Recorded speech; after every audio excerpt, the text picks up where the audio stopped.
Ryan Doyle in for Ezra tonight on The Source. I mean, how much would you pay to clean up the climate? As there are some people out there, the global warming activists, that would pay trillions, if not $7 trillion worth of your money. That's right. In Europe, this is what they're looking at over the next century. $7 trillion to do what? Well, not all that much if you look at it. 0.05 of a difference when we talk about 0.05 Celsius of a difference when it comes to the temperature. Doesn't seem a lot of bang for the buck. Marc Morano is here to talk a little bit about this. It's one of those things that I think, Mark, is it really worth this kind of money? No, in fact, it's 9 millimeters of sea level, and the numbers are based on that's if you accept the global warming activist science that these emission cuts would have that impact. Even by their numbers, this is not even measurable. You can't even measure 0.05 Celsius over a century. You can't measure 9 millimeters over a century. So what they're doing is they're spending $7 trillion. And no, it's not going to have any climate impact, but the political impact, when you have the green lobbies, the solar panel makers, the windmills, all the activists opposed to carbon-based energy, this is going to be a slush fund. And that's exactly what happened in the United States with President Obama's green energy initiatives, the companies like Solandra and all these failed bankrupt companies and electric car companies. And that's what the EU is now poised to do, is pour this money into this sort of, I want to call it green bubble economy that can only be propped up at the moment through government subsidies. And now they're looking at $7 trillion and by their own figures do absolutely nothing for the climate. Well, and that's exactly it. I mean, they treat it like it's their money, but we have to be very careful here. This is not your money. This is the money of taxpayers who might not be following the same kind of green agenda that you're trying to put on the public. Exactly, but the leaders are still, particularly in Europe, they're still tied to this politically correct. They will never question the science. They toe the line. Luckily, it's starting to break. Australia has just broken free. They didn't even send representatives to the latest UN climate conference in Poland.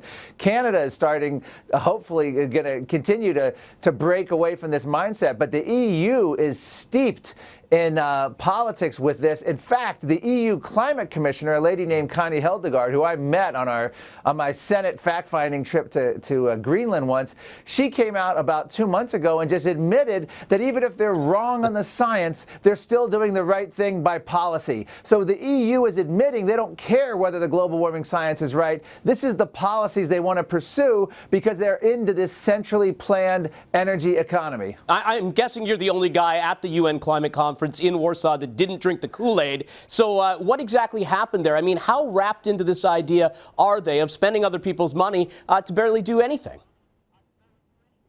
It was disgusting. Here's what happened. Yeb Sano, a Philippine activist, went on a hunger strike because he claimed that the typhoon that hit the Philippines was due to man-made global warming, essentially linking it to it.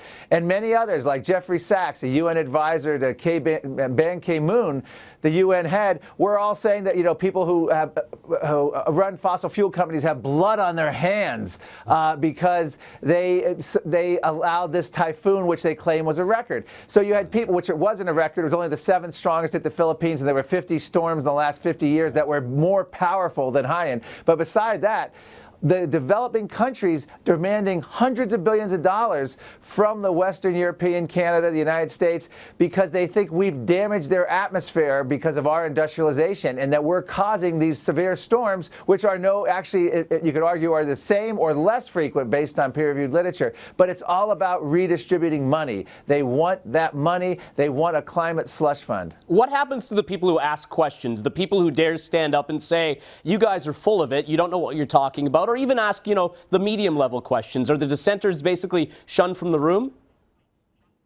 Yes, I had a press conference. I spoke at a press conference along with Apollo astronaut Walter Cunningham, who was part of my delegation, who was with me. And the two of us spoke, and we had hecklers in the audience. One person stood up and said, how do we sleep at night? They said our views were pure BS or bull blank. And then we were heckled A UK global warming professor from the Tyndall Center named Kevin Anderson followed us out of the conference center, yelling us out the hallway, just all upset that we weren't supporting all these hundreds of billions of dollars in the developing world. And he, by the way, has stopped showering in order to lower his carbon footprint to fight global warming. Not stopped, he's cut back on showering. He also believes in planned recessions to fight global warming. And if the EU goes forward, if President Obama continues, we're basically voted for planned recessions with these centrally planned energy economies. What, at the end of it, I mean, what is the reaction from Europeans, do you think, when they see this $7 trillion number? Will some of them wake up finally? I know a lot of Canadians have. I know a lot of Americans have. Will the Europeans finally wake up and say, no, we don't want this anymore. You can take your green movement and put it where the sun doesn't shine. Or maybe it does shine, depending on what you believe in. Well, I mean, you would think in the United States, we saw 4 years of President Obama with tens of billions on these green stimuluses and failed things. He was reelected.